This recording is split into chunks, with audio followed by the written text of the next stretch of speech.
जय गुरुदेव। जय गुरुदेव। जय गुरुदेव नाम किसका, जय गुरुदेव नाम किसका, प्रभु का पावन नाम, प्रभु का पावन नाम। जय गुरुदेव।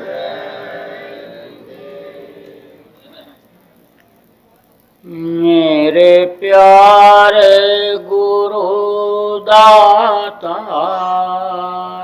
मंगता द्वारे खड़ा, मेरे प्यारे गुरु दातार मंगता द्वारे खड़ा। मेरा पुकार पुकार मेरे कर देखो जरा, मेरा पुकार पुकार मेरे कर देखो जरा।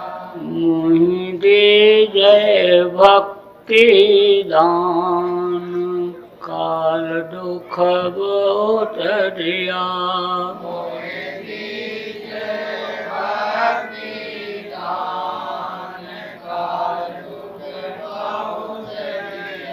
मेरे तड़प उठी माय दरस को तरस रहा, मेरी तड़प उठी माय दरस को तरस रहा। बरसाओ घटाया पार प्रेम रंग दीजे बहार, बरसाओ घटाया पार प्रेम रंग दीजे बहार। सुरती भी गए अमीर रसधार, तन मन होए हरा,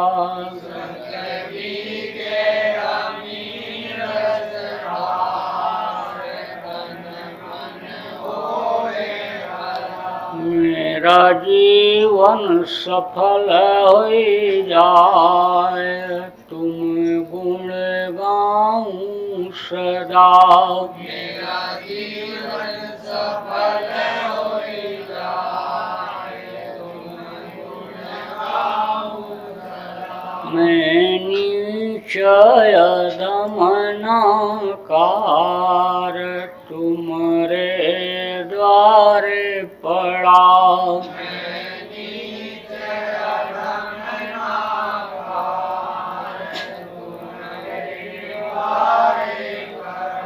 मेरी विनती सुनो दर प्यार, घट उमगाओ दया, मेरी विनती सुनो दर प्यार, घट उमगाओ दया। स्वामी जी पिता हमार जल्दी पार किया, स्वामी जी पिता हमारे जल्दी पार किया। ये गुरुदेव स्वामी पिता हमारे जल्दी पार करो, जय गुरुदेव स्वामी पिता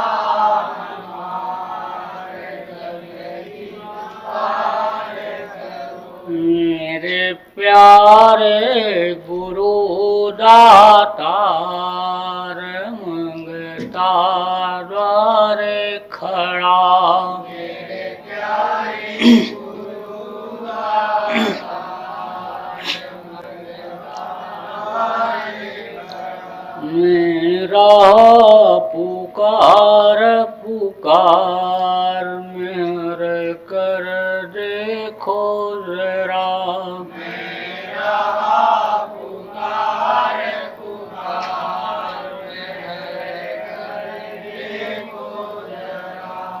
जय गुरुदेव।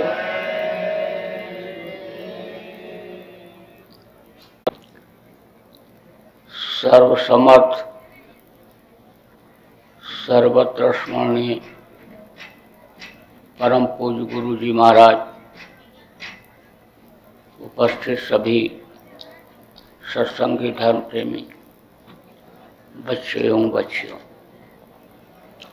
गुरु महाराज की अपार दया मेहर हुई और आज 1 फरवरी 2018 को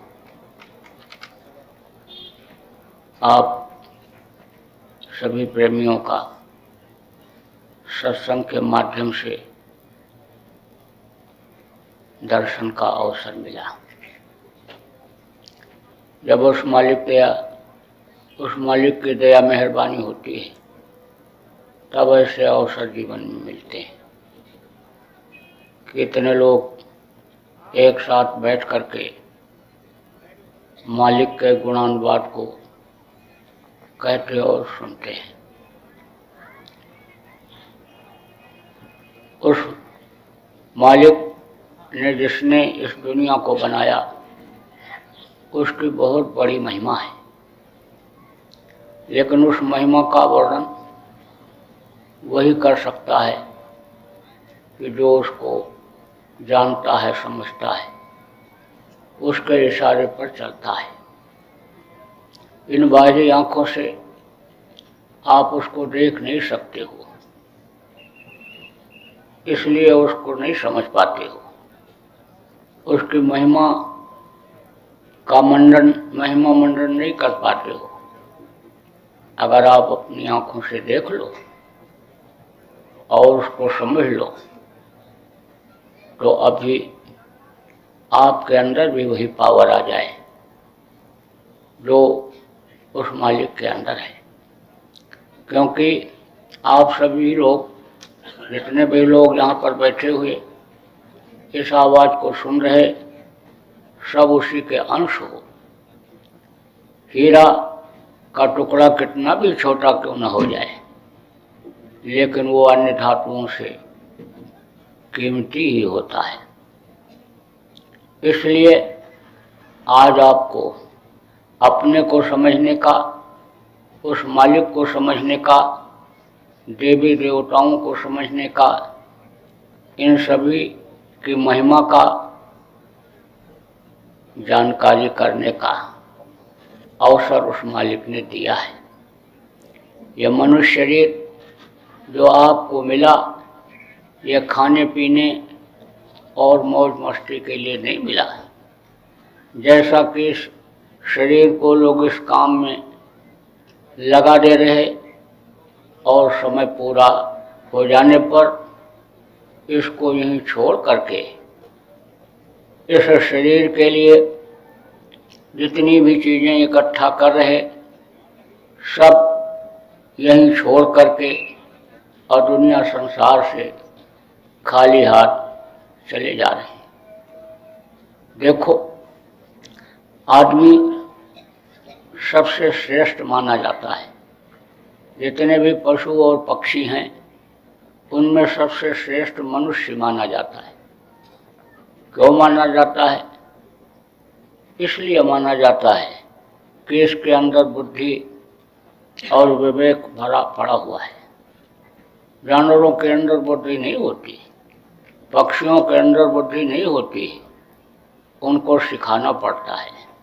जिस तरह से सिखाओगे उसी तरह से वो चलेंगे। लेकिन मनुष्य को समझा दिया जाए, बता दिया जाए और उस चीज़ को अगर वो पकड़ ले, उसको करने लग जाए, तो आदमी से कहते हैं कि देव बन जाता है। और देव से फिर वो मालिक के पास पहुंचकर मालिक की पूरी शक्ति प्राप्त कर लेता है। अब आप ये समझो कि जब ये देव दुर्लभ शरीर बताया गया देवता जिसके लिए 24 घंटे तरसते रहते हैं कि थोड़े समय के लिए भी अगर हमको मनुष्य शरीर मिल जाता तो हम अपना काम बना लेते, ऐसा देव दुर्लभ शरीर पाते हुए भी और आप इसका उपयोग ठीक ढंग से न करके और पशु पक्षी जैसे खाते बच्चा पैदा करते और इस दुनिया संसार से चले जाते, ऐसे आप भी अगर चले जाओ तो उनमें और आप में अंतर क्या रह जाएगा। अब किस तरह से इस शरीर को देव रूप में लाया जाए, किस तरह से इसके अंदर उस मालिक की शक्ति लाई जाए, इसकी जानकारी सत्संग से मिलती है। कथा आप सुनते होंगे, राम कथा, कृष्ण कथा, भागवत की कथा, महाभारत की कथा जगह जगह होती रहती है, उसको आप सुनते रहते होंगे। इतिहास की बातें बताई जाती हैं, इतिहास दोहराया जाता है, लेकिन जिस तरह से यानी महापुरुषों का इतिहास यह बना, कथा बनी, अगर उसी तरह से सीख हम अपने अंदर ले आएं, उसी तरह का खान पान अपना बना लें, उसी तरह से त्याग अपने अंदर ले आएं, तो जिस तरह से ये राम कृष्ण इनके अलावा अन्य जिनको महापुरुषों के श्रेणी में रखा गया, जो मनुष्य शरीर में ही थे, लेकिन अन्य समझ लो कि उनको लोगों ने भगवान माना, ऐसे आप भी भगवान माने जा सकते हो, आपकी भी पूजा हो सकती है।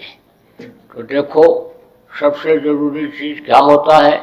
सबसे ज़रूरी चीज़ होता है कि ये जो मनुष्य मंदिर है इसको गंदा न किया जाए, इसको शाकाहारी भोजन ही दिया जाए।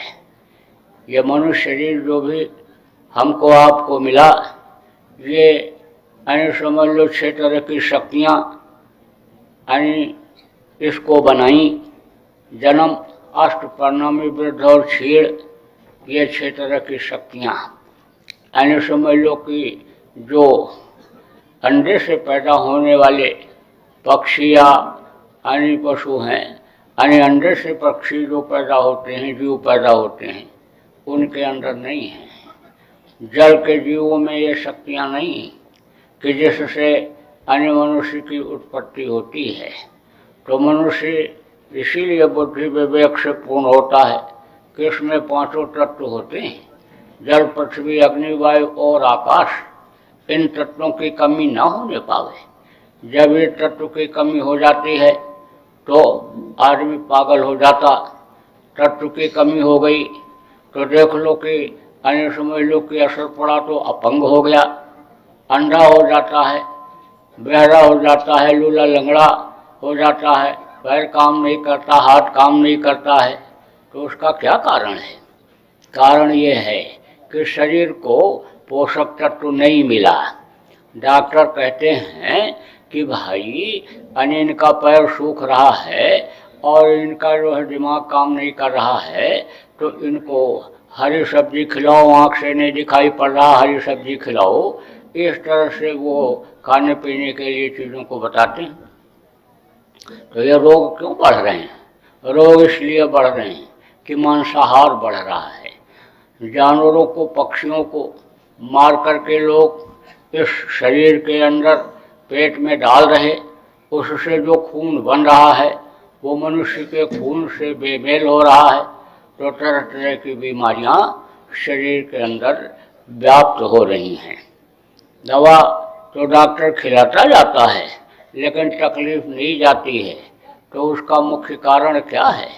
कारण यही है कि खून बेमेल हो गया। आप कोई देर में पचने वाली चीज़ है, जल्दी हजम होने वाली चीज़ नहीं, उसको खा लो तो कहते हो भाई दिमाग काम नहीं कर रहा है, गैस बन गई, पेट फूल गया। डॉक्टर के पास जाते हो तो वो अन्य समझ लो कि नब्ज पकड़ता है और फिर उसके बाद ब्लड प्रेशर की मशीन लगाता है और चेक करता है तो कहता ब्लड प्रेशर बढ़ गया। अब आप देखो, खाने की चीज़ों से ही ब्लड प्रेशर बढ़ा, खून बना, खून का दौरा बढ़ा। ऐसे ही पशुओं का, जब पक्षियों का मांस शरीर के अंदर आने लगता है तो दिमाग काम ठीक से नहीं करता। जब दिमाग ठीक से काम नहीं करता है तो वो अन्य समझ लो समझ नहीं पाता अच्छाई और बुराई का, तो प्रकृति के नियम के खिलाफ काम करने लग जाता है, तो प्रकृति सजा देने लग जाती है। अब आप इस समय पर देखो, न समय पर जाड़ा हो रहा, न समय पर गर्मी पड़ रही, न समय पर बरसात हो रही है। जबकि एक समय ऐसा था कि काश्तकार अपने खेत में खड़ा होकर के हाथ जोड़ करके पानी मांगता था, बादल बरस जाते थे। वीर तरकश से तीर निकाल करके धनुष पे चढ़ा करके मारता, दुश्मन को मार करके तरकश में तीर फिर आ जाया करती थी। तो अब आप ये समझो वो शक्ति और वो ताकत कहाँ चली गई, वो खत्म हो गई। मोटी मोटी बातें आपको बताऊंगा। देखो, ये मनुष्य शरीर जो हमको आपको मिला, ये भगवान ने भजन के लिए दिया है, पूजा उपासना के लिए दिया है। इस शरीर के रहते रहते इस जीवात्मा को उस मालिक तक यानी पहुंचा दिया जाए, मालिक की ताकत यानी इस जीवात्मा के अंदर यानी ले आई जाए, इसलिए यह मनुष्य शरीर हमको आपको मिला है। खाने पीने और मौज मस्ती के लिए ही नहीं मिला। इसको जब हम आप माँ के पेट में थे तो उस मालिक से प्रार्थना करके और फिर मांगे थे कि बाहर निकालो, बाहर निकल करके हम समर्थ गुरु की तलाश करेंगे, सच्चे गुरु समर्थ गुरु को से रास्ता ले करके और दिन रात भजन करेंगे, आपको बराबर याद करते रहेंगे, मेरे ऊपर दया कृपा मेहरबानी करो। लेकिन बाहर निकलने के बाद वादा भूल गया। कहा ना कि अधोमुखी जब रहे थे, थल सिर ऊपर पाँव, राखनहारा राखिया, जठर अगिन की लाओ, तू ही तो टुटकार थी जब ताज बाज आप, और बाहर आकर भरमिया बहुत उठाए पाप। बाहर आकर के इस शरीर से और पाप करने लग गए। जो पैर अच्छे काम के लिए दिया, बुरे काम के लिए गए। जो हाथ अच्छा काम करने के लिए दिया, बुरा काम किया। आँख से बुरा देखा, कान से बुरा सुना, मुंह से बुरा बोले, बस बुराइयों में ही अन्य समझ लो समय निकला जा रहा और निकल गया। तो ये तो है मृत्युलोक। इस मृत्युलोक में जितने भी लोग आए सब अन्य समझ लो कि छोड़ करके इसको गए। यहाँ कोई अन्य इस धरती पर जो पैदा हुआ अन्य वो रहा, अन्य समय पूरा होते ही इस अन्य धरती से उसको हट जाना पड़ा। चाहे महापुरुष रहे हूँ और चाहे राजा महाराजा रहे हूँ, चाहे शेठ साहूकार रहे हूँ, लेकिन सबको जाना पड़ा। तो बस ऐसे ही अन्य समझ लो कि समय आदमी का बीत जाता है। होश आ रहा है किसी को, कभी कभी होश आता है जब किसी मुर्दा को जलवाने के लिए, गड़वाने के लिए शमशान घाट पर जाता है। जब तक मुर्दा जलाने की तैयारी होती है, लोग बैठ करके बहुत अच्छी अच्छी बातें करते हैं। क्या हो गया बेचारे के साथ, सब कुछ यहीं छूट गया। नंगा रह करके, भूखा रह करके धन कमाया, मकान बनाया, बाल बच्चों को पढ़ाया लिखाया, रोजी रोजगार में लगाया, धन पुत्र परिवार मान प्रतिष्ठा वैभव सब कुछ होते हुए कोई भी चीज साथ नहीं गई। हंसा अकेले उड़ गया। तो अब आप इस बात को समझो कि जब दूसरा आदमी इस चीज को सुनता है तो कहता है भाई देखो, एक दिन यहाँ सबको आना पड़ेगा, ये शमशान घाट पर सबको एक दिन आना पड़ेगा, दुनिया की यही गति है। नौजवान बैठा सुनता रहता है, कहता बात तो ये सब लोग सही कह रहे हैं, लेकिन अभी हमारी गृहस्थी कच्ची है, बच्चे छोटे छोटे, घर मकान बना नहीं है। घर मकान बन जाए, गृहस्थी सेट हो जाए और फिर तो हमको भजन भाव भक्ति में ही लग जाना है। तो अब आप सोचो कि आज तक किसी की गृहस्थी सेट हुई ही नहीं, क्योंकि गृहस्थी को सेट करना सीख नहीं पाया, सत्संग में कभी जाना पसंद नहीं किया, सत्संग कभी मिला नहीं।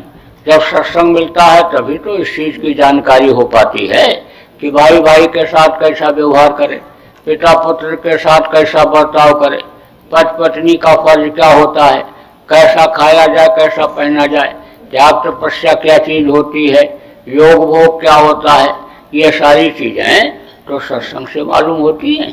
तो सत्संग मिला नहीं, सत्संग में गए नहीं, बस आए और गृहस्थी को सेट करने में लग गए।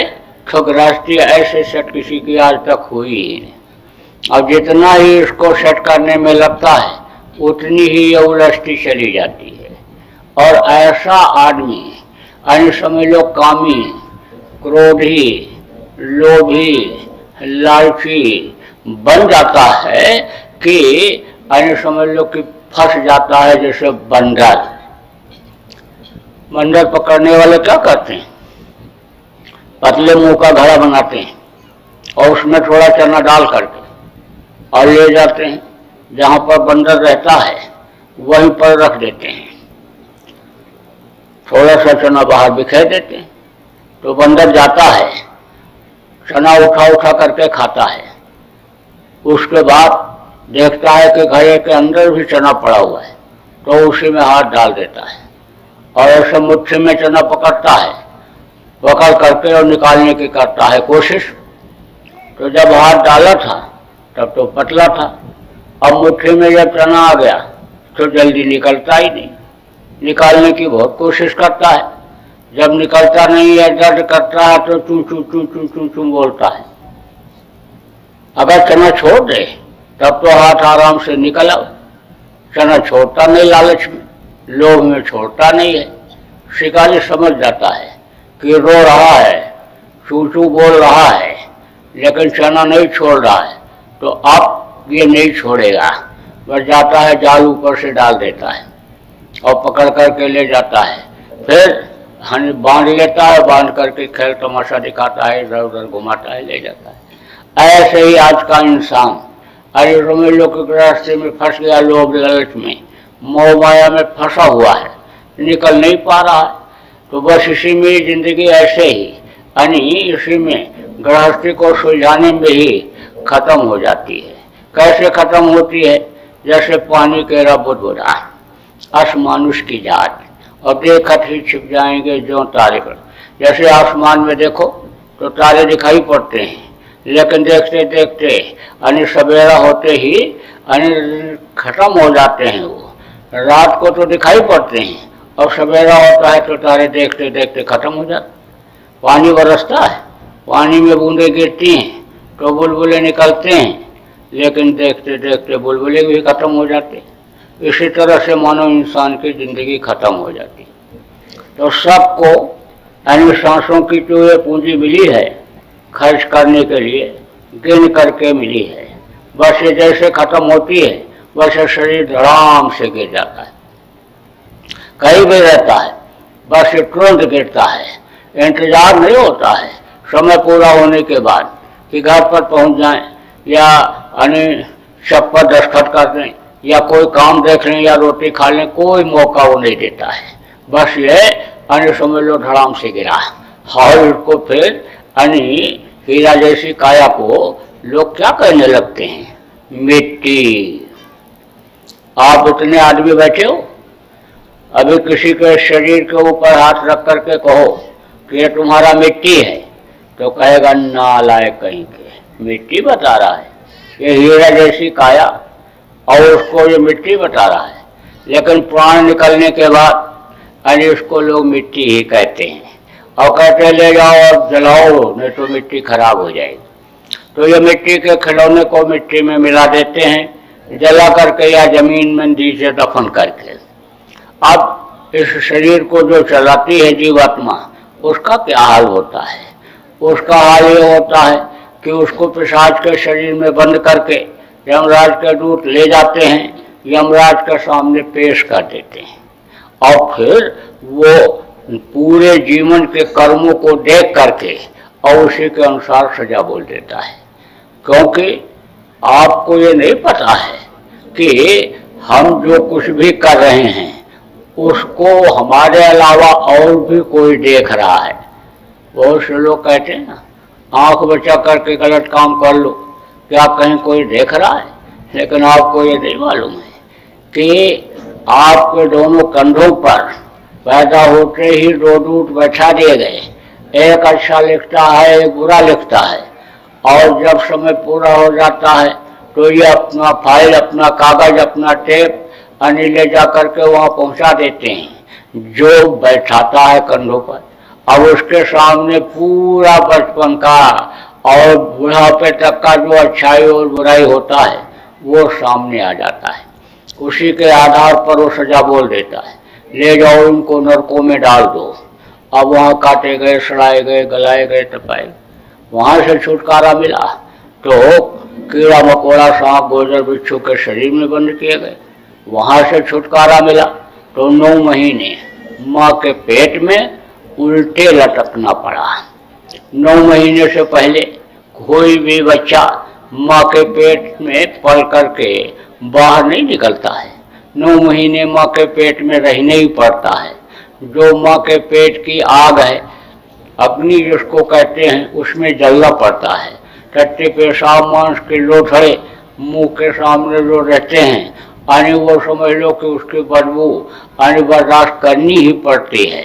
फिर आप ये समझो कि वहाँ से यानी जब पैदा होते हैं बाहर निकाले जाते हैं तो रोते हुए और एकदम नंगे वहाँ से यानी माँ के पेट से यानी समझ लो कि कोई भी बच्चा पैदा होने वाला, बाहर निकलने वाला, यानी कोई चड्डी बनियान पहनकर पैदा नहीं हुआ आज तक। सब नंगे पैदा होते हैं। कहा कि नंगे पैदा हुए हो और नंगे करके ही भेज दिए जाओगे। अब आप समझो, पैदा होते समय भी नंगे, और जब शमशान घाट भेजा जाता है तो भी समझ लो कि सारे कपड़े, जेवर या जो कुछ भी चीज बदन पर रहती है उसको उतार लेते हैं और नंगे करके ही भेजते हैं। अब फर्क ये जरूर रहता है कि पैदा होते समय तो समझ लो कि मुट्ठी बंधी रहती है, और दुनिया संसार से जाते समय मुट्ठी भी खुल जाती है। यानी जब पैदा होते हैं तो 4 पदार्थ का तलता के अर्थ, धर्म, काम, मोक्ष सब मुट्ठी में लेकर आते हैं, लेकिन न मतलब इस मनुष्य शरीर का समझ पाने से आने जाते समय से हाथ फैला करके बिल्कुल खाली हाथ चले जाते हैं। तो अब आप ये समझो है कि रोते समय ही पैदा होना पड़ा, और रोते समय ही रोते ये जिंदगी ऐसे ही खत्म हो जाती है। अब आपको ये बात इसलिए बता रहा हूँ कि यह मनुष्य शरीर जो आपको मिला है ये दोबारा फिर जल्दी मिलने वाला नहीं है। इसलिए उस मनुष्य शरीर के पाने का मतलब आप समझो। आज तक देखो, जो भी यानी उस मालिक का दर्शन किया या देवी देवताओं का दर्शन किया, इसी मनुष्य शरीर से किया, और ज्यादातर लोगों ने गृहस्थ आश्रम में ही किया। अब आप यह भी समझ लो कि दुनिया किसने बनाया? उस मालिक ने बनाया। दुनिया बनाने वाला अगर आपको मिल जाए तो दुनिया की चीजों के लिए आपको तरसना नहीं पड़ेगा। फिर तो जो इच्छा की नहीं मनमाही और प्रताप कर दुर्लभ नहीं। जिस चीज की इच्छा आप करोगे वो चीज हाजिर हो जाएगी। तो आप सब लोग भाग्यशाली हो कि जिनको यह मनुष्य शरीर मिला, और इस बात के लिए भाग्यशाली हो कि आपको उस मालिक का दर्शन करने का, देवी देवताओं के दर्शन करने का, अनहद वेद वाणी सुनने का, आने समझ लो कि रास्ता भी आज मिल जाएगा। अब यह है कि सुन करके अगर आप इस पर अमल नहीं करोगे तो ये समझ लो कि कोई फायदा होने वाला नहीं है। इसलिए आप इस चीज को सुनो, समझो और करोगे तो फायदा दिखेगा। मैं कहता हूँ कि आग में गर्मी है और आप आग के करीब नहीं गए तो आपको क्या पता कि गर्मी है कि ठंडी है। बर्फ के ऊपर जब हाथ रखोगे तभी आपको ठंडी का अनुभव होगा। ऐसे दूर दूर से खुद पता लगने वाला चलने वाला नहीं है। इसलिए आपको समझने की जरूरत है कि आज तक जिसको मिला मनुष्य शरीर में ही भगवान मिला। अब मिला ना होता तो कैसे कबीर साहब कहते कि वही घट भीतर सात समुंदर, यही ममलमल नहाओ, मन मोरा विदेशवा न जाओ घर ही चाकरी। उन्होंने कहा इसी के अंदर सब हैं, गंगा यमुना भी हैं, कृष्णा कावेरी नदियां भी हैं, इसी में ही सात समुद्र है। कहीं तुमको जाने की जरूरत नहीं है। नदी में, नाले में, समुद्र में स्नान करके मालिक को खोजने की।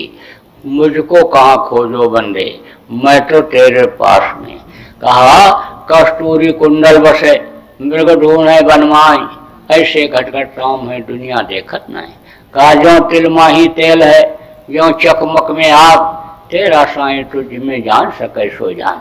यानी जिस तरह से चकमक में आग होती है, बाहर से नहीं दिखाई पड़ती है, जब उसको आप खरोटते हो तो उसमें से आग निकलती है। जिस तरह से तेल तिल के अंदर होता है, बाहर से नहीं दिखाई पड़ता है, फेरते हो तो नीचे गिरता है। जिस तरह से दूध में घी होता है, बाहर से नहीं दिखाई पड़ता है, उसको जब दही बना करके बिलोते हो तब उसमें से घी निकलता है। ऐसे ही मालिक इसी मनुष्य शरीर में ही है, लेकिन ऐसे जब युक्ति मालूम हो जाती है तब वो मिलता दिखाई पड़ता है और साधारण रूप से मालिक दिखाई नहीं पड़ता। यानी आप समझ लो, देखने वाले ने ही तो कहा कि यानी बिना भूमि एक महल बना है, तामे ज्योति अपारी रे, अंधा देख देख सुख पावे, बात बतावे सारी रे, अचरज देखा भारी साधो, अचरज देखा भारी। बिना बजाए निश्चिन बाजे, घंटा शंख नगारी रे, और बहरा सुन सुन मस्त होत है, तन की सुध बिसारी रे। बोलो जय गुरुदेव।